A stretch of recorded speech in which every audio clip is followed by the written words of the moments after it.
les oubliés de l'indifférence. Alors que l'indifférence, l'égoïsme, l'intérêt personnel sont à l'honneur un peu partout à travers le monde, comme si la vie n'était autre que simple revendication et droits exigés par les individus, sans plus se demander ce qu'est devenu l'amour, source de vie. Que deviennent tous les oubliés de l'indifférence? Je veux dire, que deviennent tous les êtres avortés, sans conscience du don d'amour divin qu'ils véhiculent? Alors que les peuples se mobilisent pour revendiquer le droit à l'avortement, quelques questions se posent à mon cœur.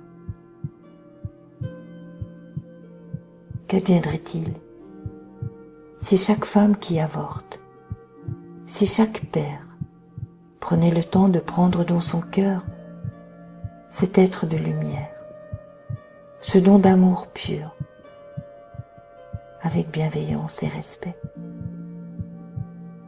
avant de décider de s'en séparer?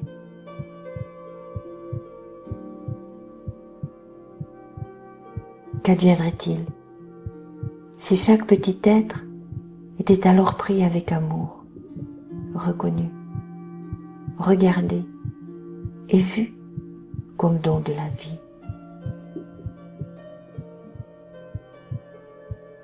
Qu'adviendrait-il si, au lieu de le jeter avec indifférence, il était déposé avec bienveillance au plus profond du cœur, dans la forteresse du Dieu, là où la sécurité et la paix règnent? Qu'adviendrait-il si un arbre était planté à chaque être congédié? Ne serait-ce pas un pas vers la réconciliation intérieure des êtres? Ne serait-ce pas un pas en direction de la non-violence sur terre?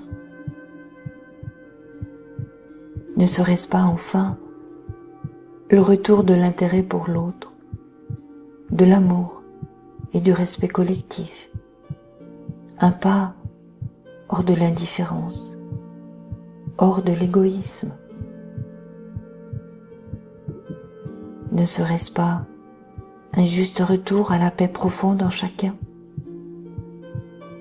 une opportunité de changement entre les peuples,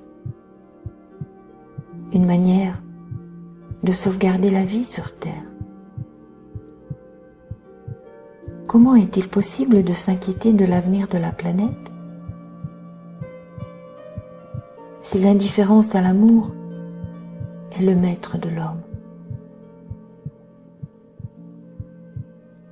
Et si aujourd'hui, chacun prenait le temps de prendre avec amour dans son cœur les oubliés de l'indifférence, les enfants avortés par un membre de son entourage, une connaissance ou des inconnus? Qu'adviendrait-il alors?